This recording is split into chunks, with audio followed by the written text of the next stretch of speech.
Camarades peuple d'Afrique, peuple de Côte d'Ivoire, messieurs les frères du Burkina Faso. S'il vous plaît, appelez-moi Draman. Bipez-moi Draman. Mettez en commentaire Alassane Ouattara, président de la République Côte d'Ivoire. Alassane Ouattara et puis président de la République Côte d'Ivoire. Mettez en commentaire, il va venir voir de lui-même. Il suit les réseaux sociaux. Draman, faut regarder, hein. C'est qu'Ibrahim Traoré est en train de réaliser en Côte d'Ivoire. Faut regarder. Faut copier un peu, faut tricher un peu. Il n'y a pas de mal à tricher le bon exemple. Faut tricher un peu ce qu'il est en train de faire. Camarades peu d'Afrique, on va suivre, on va décortiquer. C'est de ça qu'il s'agit. C'est un promoteur privé qui a eu l'initiative de faire cette usine. Notre présence ici, c'est d'abord encourager aussi le secteur privé à emboîter le même pas, à permettre de transformer nos matières premières ici sur place. Donc nous venons encourager le promoteur, certes, mais à travers lui, inviter tous les Burkinabés qui sont en mesure de transformer nos matières premières, d'industrialiser le pays, de se lancer dans la dynamique, et aussi ceux qui sont de l'extérieur, les inviter à venir investir au Burkina Faso. Donc c'est ce message que nous sommes venus lui porter. Et je pense que, en sa présence, dans un passé récent, nous avons dû prendre des mesures pour interdire l'importation de farine de blé, parce que la farine de blé a toujours été importée au Burkina Faso. Et il a compris notre message, il a compris notre vision, il faisait partie, c'est le plus grand importateur de farine de blé. Il a décidé de se lancer dans cette usine. Nous l'avons encouragé à accompagner, et aujourd'hui c'est une réalité. Et en plus de tout ça, nous l'avons encouragé à s'investir dans la culture de blé, accompagner les producteurs de blé, et il a bien compris le message, et j'espère que 2026, il aura aussi donc une bonne part de production de blé pour passer dans quelques années d'importateur, il y a quelques années, de farine à exportateur de farine de blé made in Burkina Faso. Voilà. Bientôt, les Burkinabés vont même plus chercher à importer le blé de quelques pays que ce soit. C'est-à-dire que il a demandé, c'est un promoteur, c'est un opérateur économique. Il lui a demandé, mon frère, toi tu vas chercher blé toujours sur les gens là. C'est les gens qui enrichissent. Tu dois acheter farine partout, toujours sur les gens pour envoyer ici là. C'est les gens qui enrichissent. C'est que tu rends le Burkinabé consommateur perpétuel. Il faut arrêter ça. Il faut construire une usine ici. Nous, on va t'accompagner. Nous, on va t'accompagner. Donc, il a facilité la construction de l'usine de transformation de blé en farine de blé au Burkina Faso. Il lui a facilité la création de cette entreprise. Au-delà de ça, il ne s'est pas arrêté là. Hein. Lui-même, il a lancé des champs de blé. Ce qu'on appelle aujourd'hui les VDP de l'agriculture. Des vastes champs de blé poussent au Burkina Faso. Donc, aujourd'hui, le Burkina Faso va transformer le blé made in Burkina Faso. D'abord, le blé qui est produit au Burkina Faso. Le Burkina Faso va transformer ça avec une usine qui est implantée au Burkina Faso pour vendre ça au Burkinabé d'abord. Et quand ils ont pu satisfaire la demande de farine de blé au Burkina Faso au niveau national, ils vont maintenant chercher à exporter le blé à travers le monde. La farine de blé à travers le monde. Parce que là, ce qui se passe ici, c'est que le gars là, il est d'abord le seul. C'est la première usine, si je m'abuse, de transformation de farine de blé d'abord. Donc, il a déjà la matière première, qui est le blé. Donc, il y a des gens qui font les champs. Et il lui a demandé de s'investir dans les champs de blé. Donc, ça veut dire que l'État va lui faciliter ça. Donc, l'État va lui faciliter ça. Donc, il va s'investir dans ça. Il va faire des grands champs de blé déjà. Donc, lui-même, il aura de la matière première à provision. Il ne sera pas à coût de matière première. Donc, il va se fournir lui-même en matière première, produire, transformer la matière première sur place, et puis en plus, transformer ça dans ses boulangeries pour produire le pain made in Burkina Faso. 100% made in Burkina Faso.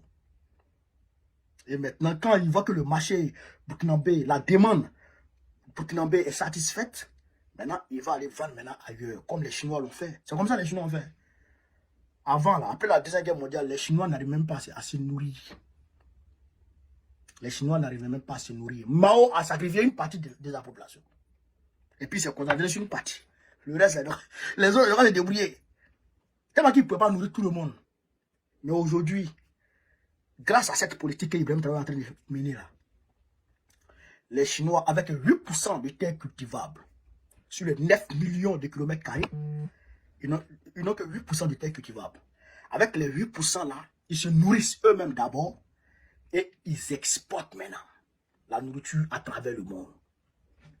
Donc c'est ça qu'Ibrahim Traoré est en train de faire aujourd'hui. Draman, tu dois suivre cet exemple. Il faut, non seulement tu ne crées pas de champion national, tu ne crées pas de champion, mais quand les gens viennent investir en Côte d'Ivoire, tu voles leur argent. Je ne vais pas en citer. Il a volé l'argent de Jacques, près de 30 milliards. Jacques, il a volé son argent. Il a volé l'argent de Oumar Diawara. Il a volé son argent. Les opérateurs économiques qui ont été victimes du vol de Draman Ouattara sont trop. Sont trop. Ils volent l'argent des gens. Vous comprenez ça? Ils volent l'argent des gens. Quand il vient investir, et puis tu envoies l'argent, quand tu envoies l'argent dans ton compte là, si tu n'es pas, si on ne met pas délit de, comment on appelle ça, de financement de terroristes sur toi, tu deviens blanchisseur d'argent, ou tu deviens autre chose. Alors que les vrais blanchisseurs d'argent sont dans ses narines. Lui-même il est blanchisseur d'argent, sa femme blanchit l'argent. Vous comprenez ça? Vous comprenez ça? Bon, je vous dis, hein, dans quelques années, j'ai un peu d'Afrique. La Côte d'Ivoire, les Ivoiriens iront chez au Burkina Faso, dans l'AES. C'est pas vous dire ça. Hein? Souvent, quand on parle, les gens, oh non, ce que tu dis là, c'est pas vrai. Mais si on ne prend pas le pouvoir rapidement, pour redresser la Côte d'Ivoire, pour mettre la Côte d'Ivoire sur ses pieds, et puis commencer à la faire fonctionner normalement, Draman Ouattara va détruire ce pays, et les Ivoiriens iront se chier dans l'AES. À coup sûr, ça va rater. Ça va rater. Donc, je voudrais ici féliciter IB et féliciter ce monsieur, cet opérateur économique burkinabé qui a un sens du patriotisme très élevé. Il a dépensé 15 milliards de francs CFA. 15 milliards de francs CFA dans cette entreprise. Et l'entreprise a une capacité de production de farine de 300 tonnes par jour. 300 tonnes par jour. Donc ça veut dire qu'il peut satisfaire la demande burkinabé tranquillement lui seul. 300 tonnes par jour. Une capacité de production de 300 tonnes par jour. 15 milliards. L'entreprise s'appelle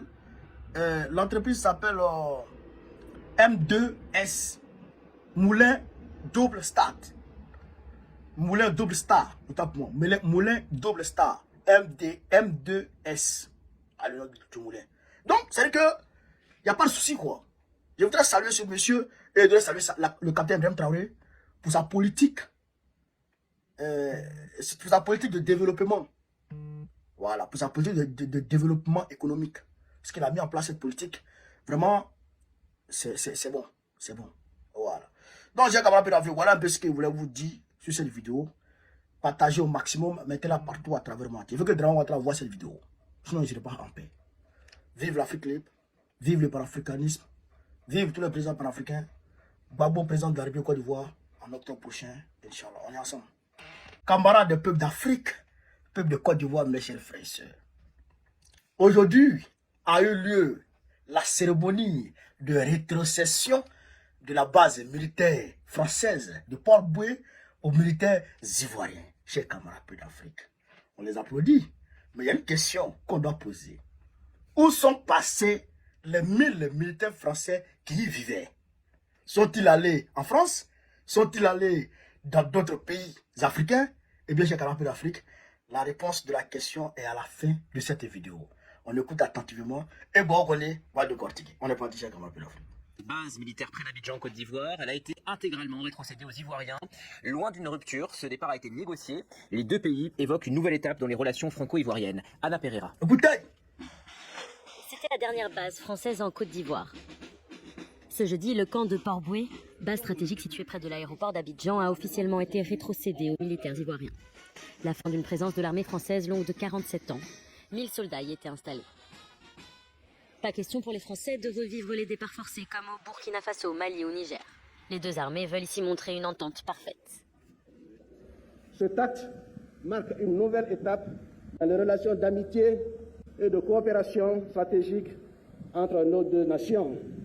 Le ministre de la Défense Sébastien Lecornu et son homologue Téné Birahima Ouattara s'accordent pour dire qu'il était temps de faire évoluer la relation entre les deux nations. Le monde change, il évolue vite. Il était évident que notre relation de défense devait, elle aussi, évoluer et reposer davantage sur l'avenir, des perspectives d'avenir, face aux réalités des menaces, aux réalités de ce monde devenu complexe, plus complexe qu'avant sur le terrain sécuritaire. J'y reviendrai, et non pas une relation de défense qui ne s'inspirerait que du passé. Cette rétrocession a été annoncée le 31 décembre dernier par le président Alassane Ouattara. Mais l'armée française ne quittera pas totalement le territoire. Sa présence devrait simplement se faire plus discrète. Le partenariat va se poursuivre notamment sur le terrain du renseignement et de la lutte antiterroriste. Plusieurs dizaines de soldats français resteront sur place pour des missions de formation. Vous avez compris? L'armée française ne partira pas totalement. Sa présence devrait se faire plus discrète.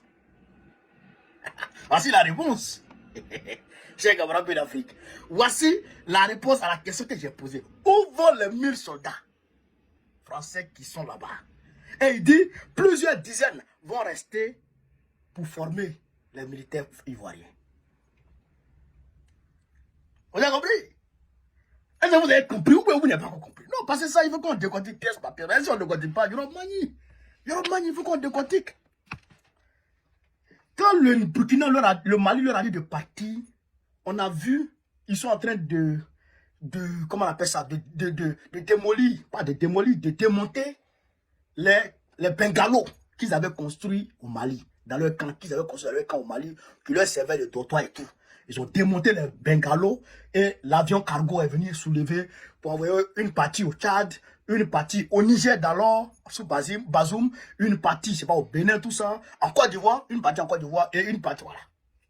Et puis, les militaires français qui étaient là-bas, beaucoup sont partis au Niger. Tout le monde a vu sous Bazoum. On a vu ça. Au Burkina Faso, c'était pareil. On a filmé leur départ, ils partaient. Au Tchad, récemment, là, le dernier contingent qui était là est parti. On ne sait pas où ils sont partis, mais en tout cas, ils sont partis. Côte d'Ivoire, là. Toi, tu as vu qui monter dans l'avion, parler où?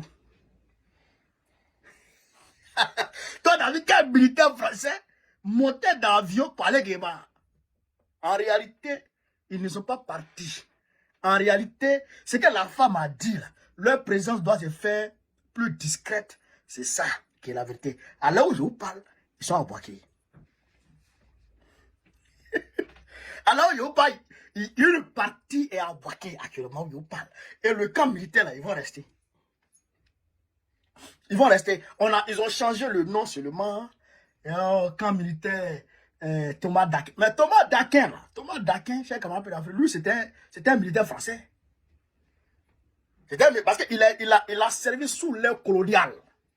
Il a servi sous l'ère coloniale. Okay? Sous l'ère coloniale, les militaires qui étaient là étaient des militaires français.